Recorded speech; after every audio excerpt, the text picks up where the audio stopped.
بسم اللہ الرحمن الرحیم۔ السلام علیکم ورحمۃ اللہ۔ عقیدہ ختم نبوت کورس میں خوش آمدید۔ الحمدللہ آج ہمارا 17واں لیکچر ہے۔ موضوع ہے تضادات مرزا غلام احمد قادیانی، فتنہ قادیانیت اپنی تحریرات کے آئینہ میں۔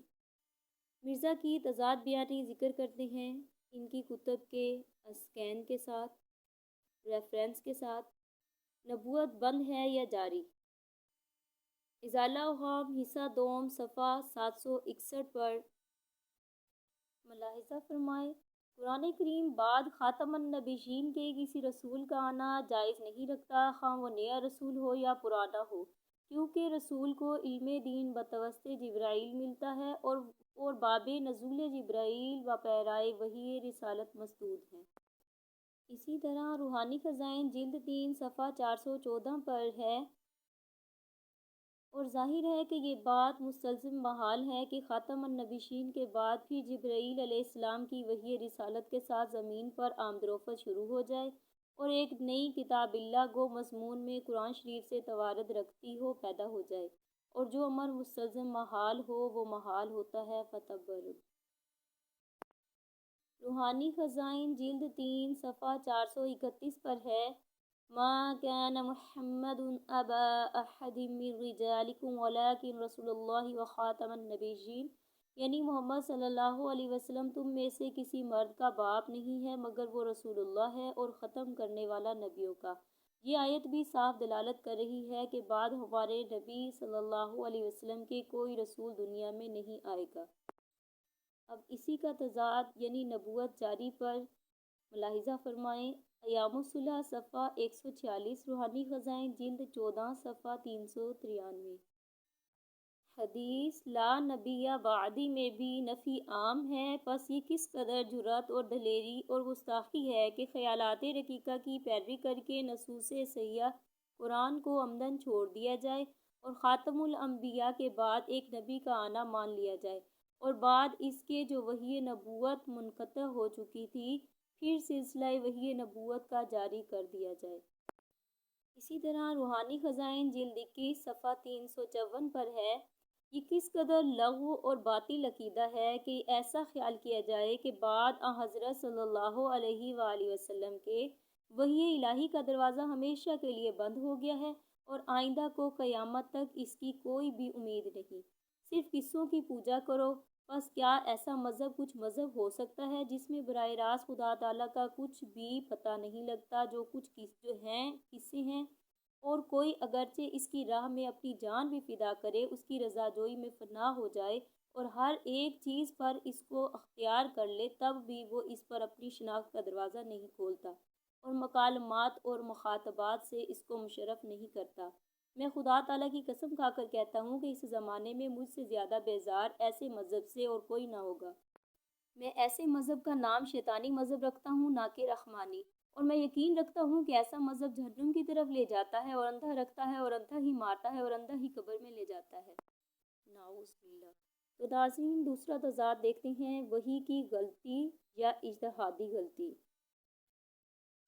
آئینہ کمالات اسلام صفحہ 353، روحانی خزائن جلد 5 صفحہ 353 پر ہے، نبی کی اجتہادی غلطی بھی در حقیقت وحی کی غلطی ہے، کیونکہ نبی تو کسی حالت میں وحی سے خالی نہیں ہوتا، وہ اپنے نفس سے کھویا جاتا ہے اور خدائے تعالیٰ کے ہاتھ میں ایک آلے کی طرح ہوتا ہے، بس چونکہ ہر یک بات جو اس کے منہ سے نکلتی ہے وہی ہے، اس لیے جب اس کے اجتہاد میں غلطی ہو گئی تو وحی کی غلطی کہلائے گی، نہ کہ اجتہادی غلطی۔ نعوذ باللہ۔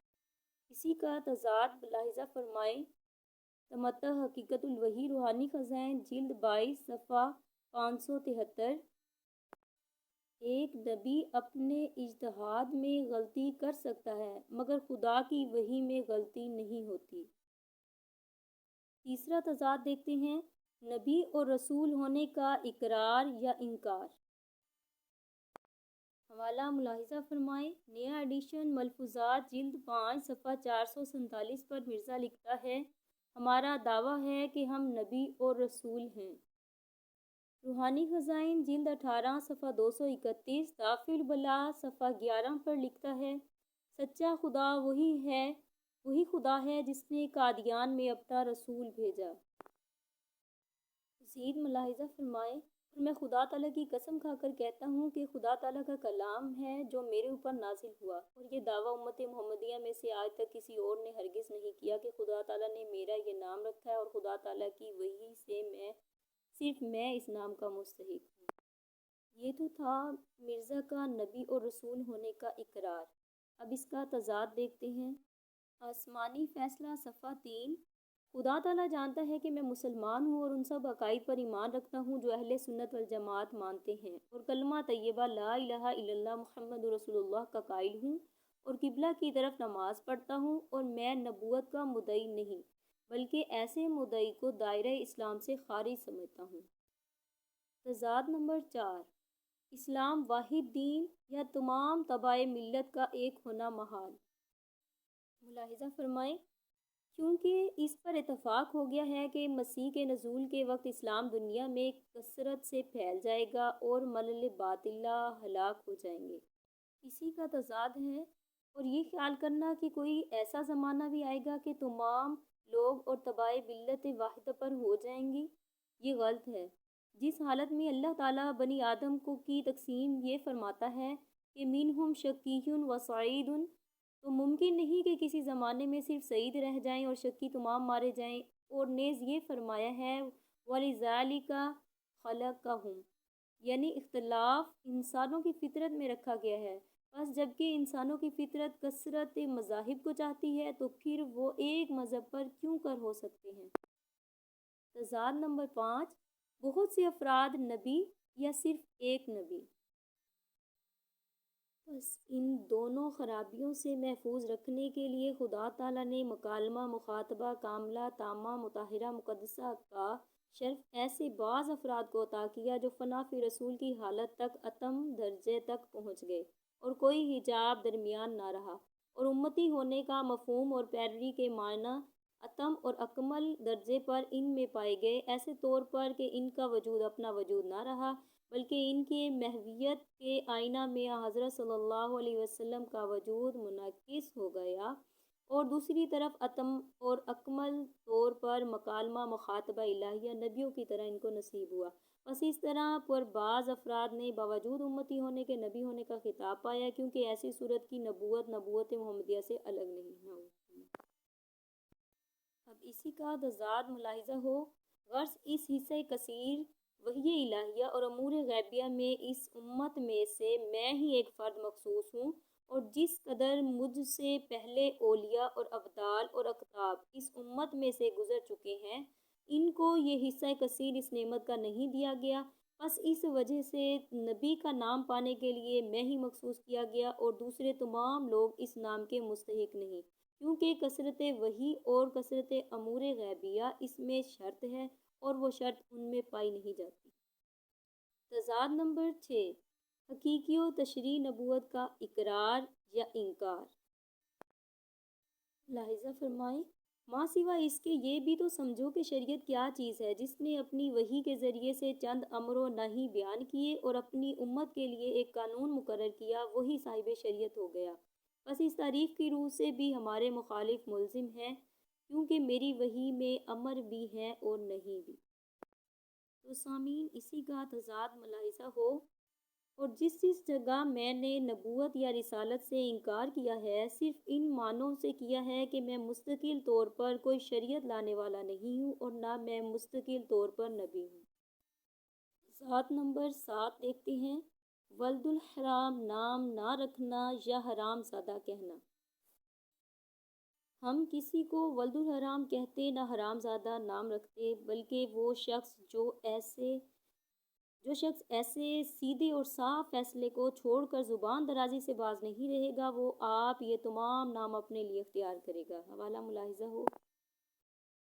اب اسی کا تضاد روحانی خزائن جلد 9 صفحہ 31 پر ہے، اور ہماری فتح کا قائل نہیں ہوگا تو صاف سمجھا جاوے گا کہ اس کو ولد الحرام بننے کا شوق ہے، حلال زادہ نہیں۔ تضاد نمبر 8۔ مہدی بنی فاطمہ سے نہیں یا مرزا مہدی بنی آدم سے۔ مسلمانوں کے قدیم فرقوں کو ایک ایسے مہدی کی انتظار ہے جو فاطمہ مادر حسین کی اولاد میں سے ہوگا، اور نیز ایسے مسیح کی بھی انتظار ہے جو اس مہدی سے مل کر مخالفان اسلام سے لڑائیاں کرے گا۔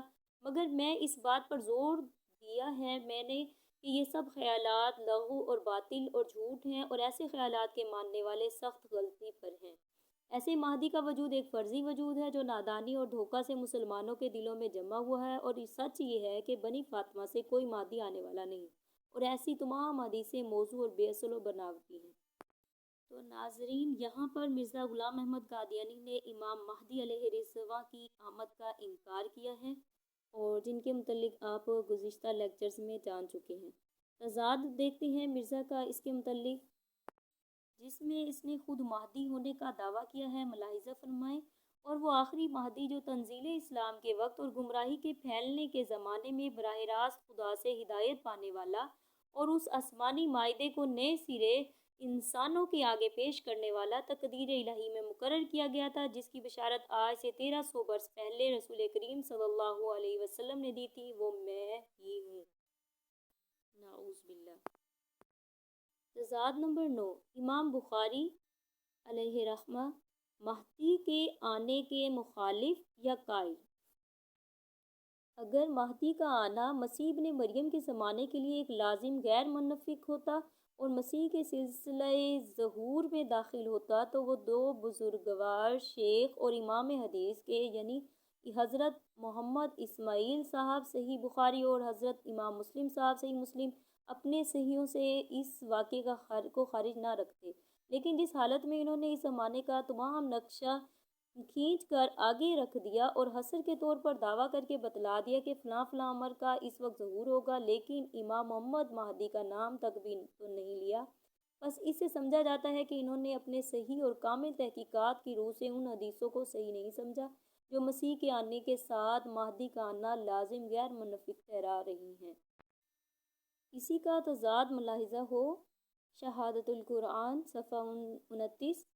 اگر حدیث کے بیان پر اعتبار ہے تو پہلے ان حدیثوں پر عمل کرنا چاہیے جو صحت اور وثوق میں اس حدیث پر کئی درجہ بڑھی ہوئی ہیں، مثلاً صحیح بخاری کی وہ حدیثیں جن میں آخری زمانے میں بعض خلیفوں کی نسبت خبر دی گئی ہے، خاص کردہ خلیفہ جس کی نسبت بخاری میں لکھا ہے کہ آسمان سے اس کے لیے آواز آئے گی کہ ھذا خلیفۃ اللہ المہدی۔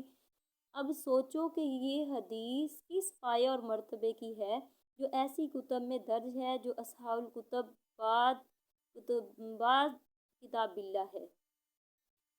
تضاد نمبر 10، دجال کا آنا غلط یا دجال پادری یا شیطان یا با اقبال قومیں۔ ملاحظہ فرمائیں حوالہ، آخری زمانے میں دجال موعود کا آنا سراسر غلط ہے۔ صدر اول کے لوگوں نے دجال موعود کے بارے میں ہرگز اس بات پر اتفاق نہیں کیا کہ وہ آخری زمانے میں آئے گا۔ دجال موعود یعنی پادریوں اور عیسائی متکلموں کا گروہ ہے جس نے زمین کو اپنے ساحرانہ کاموں سے تہہ و بالا کر دیا ہے۔ پادریوں کے سوا اور کوئی دجال اکبر نہیں ہے۔ ہمارے نزدیک ممکن ہے کہ دجال سے مراد با اقبال قومیں ہوں اور گدھا ان کا ریل ہو، اور جو مشرق اور مغرب کے ملکوں میں ہزارہا کوسوں تک چلتے دیکھتے ہوں۔ اسی کا تضاد ملاحظہ ہو۔ واضح ہو کہ دجال کے لفظ کی دو تعبیریں کی گئی ہیں، ایک یہ کہ دجال اس گروہ کو کہتے ہیں جو جھوٹ کا حامی اور مکر و فریب سے کام چلاوے، دوسری یہ کہ دجال شیطان کا نام ہے جو ہر ایک جھوٹ اور فساد کا باپ ہے۔ تضاد نمبر 11، مرزا قادیانی مرد یا عورت؟ الہام ہوا رجل من فارس، ایک فارسی الاصل انسان۔ اسی کا تضاد دیکھیے روحانی خزائن جلد 22 صفحہ 581۔ بابو الہی بخش چاہتا ہے کہ تیرا حیض دیکھے یا کسی پلیتی اور ناپاکی پر اطلاع پائے۔ تضاد نمبر 12، سورہ تحریم میں کئی افراد مریم یا ایک ہی مریم؟ قول ہے مرزا کا کیونکہ سورہ تحریم میں تصریحی طور پر بیان کیا گیا ہے کہ بعض افراد اس امت کا نام مریم رکھا گیا ہے۔ اسی کا تضاد ہے، اور اسی واقعے کو سورہ تحریم میں بطور پیش گوئی کمال تصریح سے بیان کیا گیا ہے کہ عیسیٰ ابن مریم اس امت میں اس طرح پیدا ہوگا کہ پہلے کوئی فرد اس امت کا مریم بنایا جائے گا اور پھر بعد اس کے اس مریم میں عیسیٰ کی روح پھونک دی جائے گی، نعوذ باللہ۔ تضاد نمبر 13، سیدنا عیسیٰ علیہ السلام کی پیدائش بن باپ یا یوسف عیسیٰ ابن مریم علیہ السلام کا باپ، نعوذ باللہ۔ حضرت عیسیٰ علیہ السلام کا بغیر باپ اور بے اولاد ہونا اس بات پر قطعی دلالت ہے، اس میں سلسلہ بنی اسرائیل سے اس نعمت کے منقطع ہونے کی طرف اشارہ ہے۔ مزید لکھا ملفوظات جلد 2 میں کہ ہم مسیح کو بن باپ پیدا ہوا مانتے ہیں۔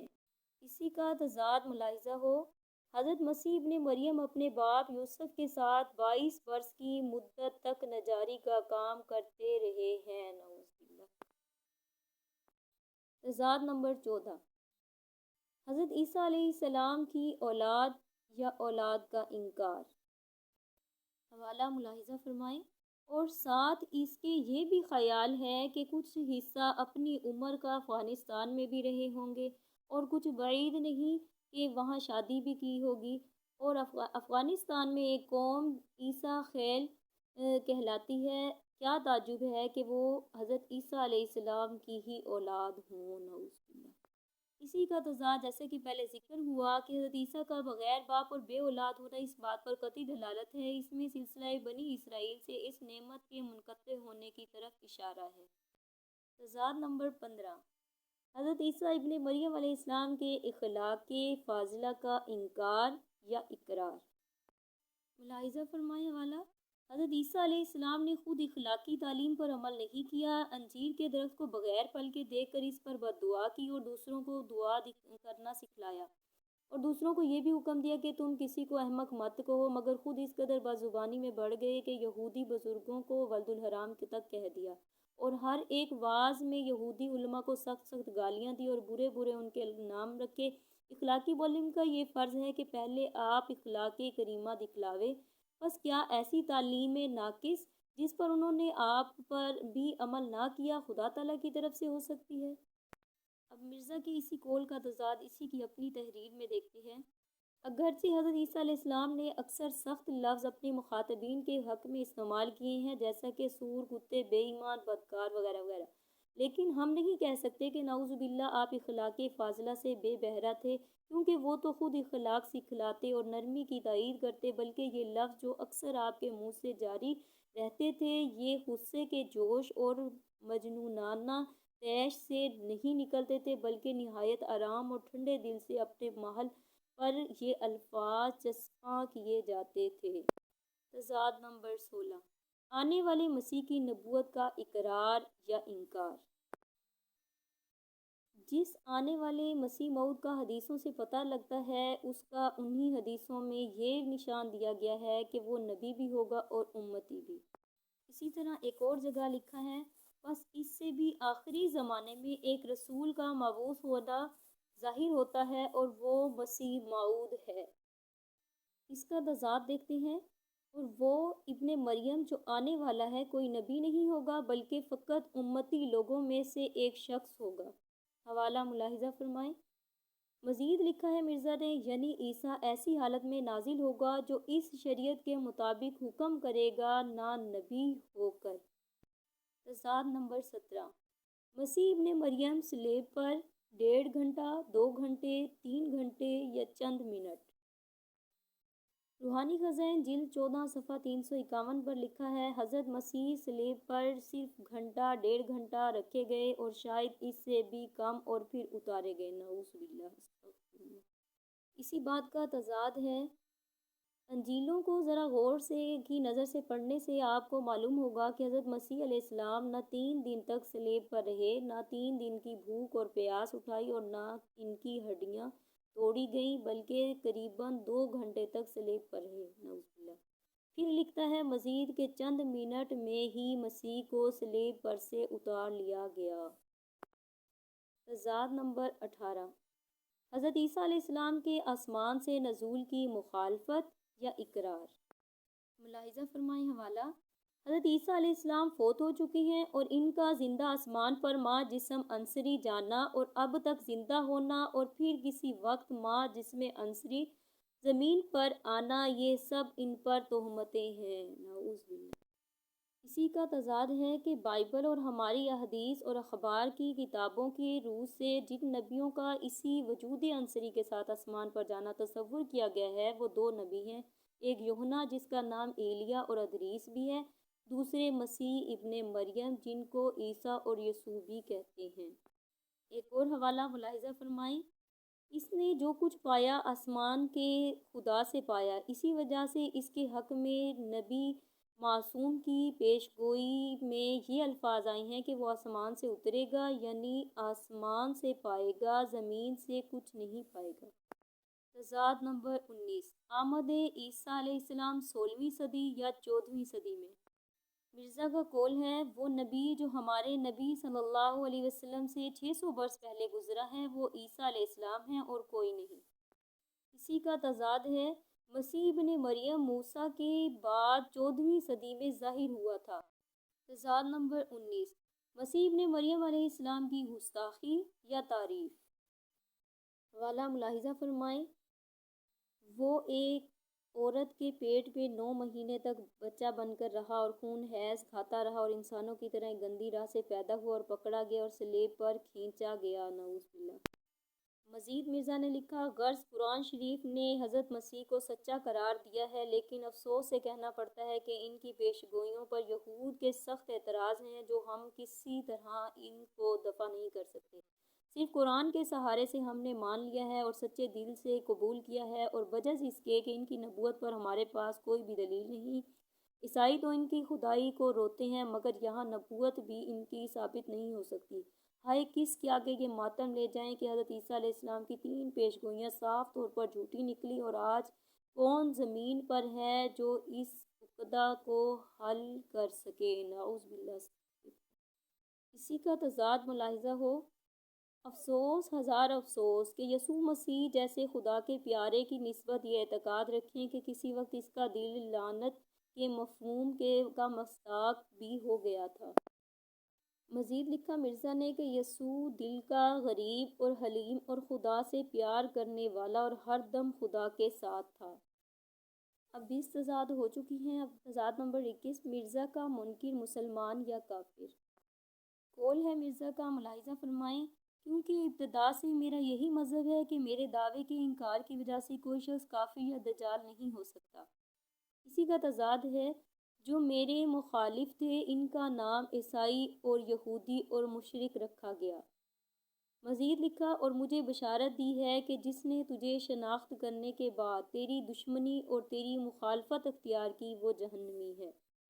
محترم ناظرین، سامعین و سامعات، آپ نے تمام حوالہ جات مرزائی کتب سے ملاحظہ فرمائے۔ ان تحریرات سے قادیانیت کے 2 رخ اور ان کا کفر و دجل، جعلسازی، دشنام ترازی اور جو اسلام کے خلاف دشمنی کا زہر انڈیلا ہے وہ واضح ہوتا ہے۔ اس کورس کا مقصد قادیانی حقیقت سے آشنا کرتے ہوئے امت محمدیہ کے ہر فرد کے ایمان کو بچانا اور قادیانیوں کو دعوت اسلام دینا ہے۔ اللہ تبارک و تعالی ہماری کاوشوں کو قبول فرمائے اور تا حیات آقا علیہ الصلوۃ والسلام کی عزت و ناموس رسالت مآب صلی اللہ علیہ وسلم پر پہرا دینے کی توفیق عطا فرمائے، آمین۔ وآخر دعوانا الحمد للہ رب العالمین۔